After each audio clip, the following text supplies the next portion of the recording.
चीनी राष्ट्रपति Xi Jinping और अमेरिकी राष्ट्रपति डोनाल्ड ट्रंप की अगली महीने मुलाकात होने वाली है, लेकिन उससे ठीक पहले अमेरिका ने समंदर में अपनी ताकत दिखाकर बीजिंग को सकते में डाल दिया है। अमेरिकी नौसेना का सबसे खतरनाक टोही विमान P-8A पोसिडोन ताइवान के समुद्री इलाके को चीरता हुआ निकल गया, जिसके बाद जिनपिंग ने भी अपना युद्धपोत वहां तैनात कर दिया।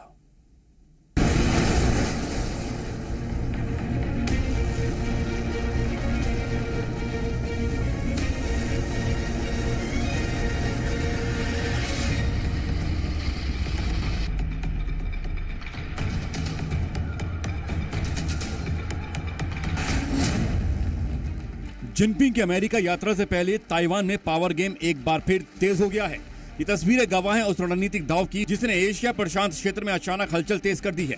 अमेरिकी नौसेना के 7th फ्लीट का घातक सबमरीन हंटर और निगरानी विमान P-8A पोसिडोन अचानक ताइवान जलडमरू मध्य के अंतर्राष्ट्रीय हवाई क्षेत्र में दाखिल हुआ। इस विमान ने ताइवान की संवेदनशील मीडियन लाइन के बेहद करीब से उड़ान भरी और बाशी चैनल की ओर बढ़ चला। अमेरिका ने साफ कर दिया है कि उड़ान किसी के दबाव में नहीं बल्कि अंतर्राष्ट्रीय नियमों के तहत मुक्त और खुले भारत प्रशांत क्षेत्र की सुरक्षा के लिए की गई है। इसके अगले ही दिन ताइवान ने अपने आसपास चीन की पीपल्स लिबरेशन आर्मी के 3 विमानों, 8 नौसैनिक जहाजों और 7 सरकारी जहाजों की मौजूदगी दर्ज की। ताइवान के मुताबिक तीनों चीनी विमानों ने मीडियन लाइन पार की और उसके उत्तरी और दक्षिणी पश्चिमी एयर डिफेंस आइडेंटिफिकेशन जोन में प्रवेश किया।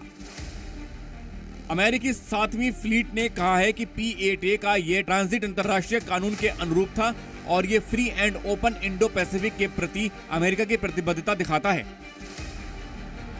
इस अमेरिकी कदम से बीजिंग में हड़कंप मच गया। चीन की पीपुल्स लिबरेशन आर्मी यानी PLA तुरंत हरकत में आए और अमेरिकी विमान की 24 घंटे निगरानी की और ट्रैकिंग शुरू कर दी।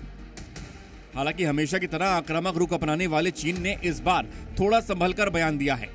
चीनी सरकारी मीडिया ग्लोबल टाइम्स ने दावा किया है कि स्थिति पूरी तरीके से चीन के नियंत्रण में थी, लेकिन रक्षा विशेषज्ञों की माने तो अमेरिका की इस कार्रवाई ने चीन के उस दावे को खुली चुनौती दी है जिसमें वो पूरे ताइवान को अपनी बपौती मानता है। लेकिन इस पूरी घटना का सबसे दिलचस्प पहलू है इसकी टाइमिंग। अगले महीने यानी सितंबर 2026 में चीनी राष्ट्रपति शी जिनपिंग अमेरिका के दौरे पर जाने वाले हैं, जहां उनकी मुलाकात राष्ट्रपति डोनाल्ड ट्रंप से होनी है। दोनों देशों के बीच व्यापारिक युद्ध, तकनीकी पाबंदियों और ताइवान को लेकर तनाव चरम पर है। ऐसे में इस महामुलाकात से ठीक पहले अमेरिकी टोही विमान का ताइवान के करीब पहुंचना एक सोची समझी रणनीति का हिस्सा है।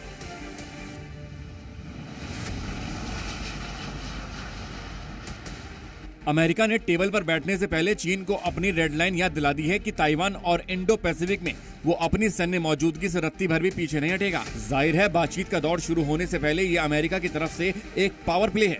अब देखना ये होगा कि जब अगले महीने शी जिनपिंग और डोनाल्ड ट्रंप आमने सामने बैठेंगे तो ताइवान के समंदर से उठी लहरें बातचीत की मेज पर कितनी गर्मी बढ़ाती हैं। ब्यूरो रिपोर्ट, जी मीडिया।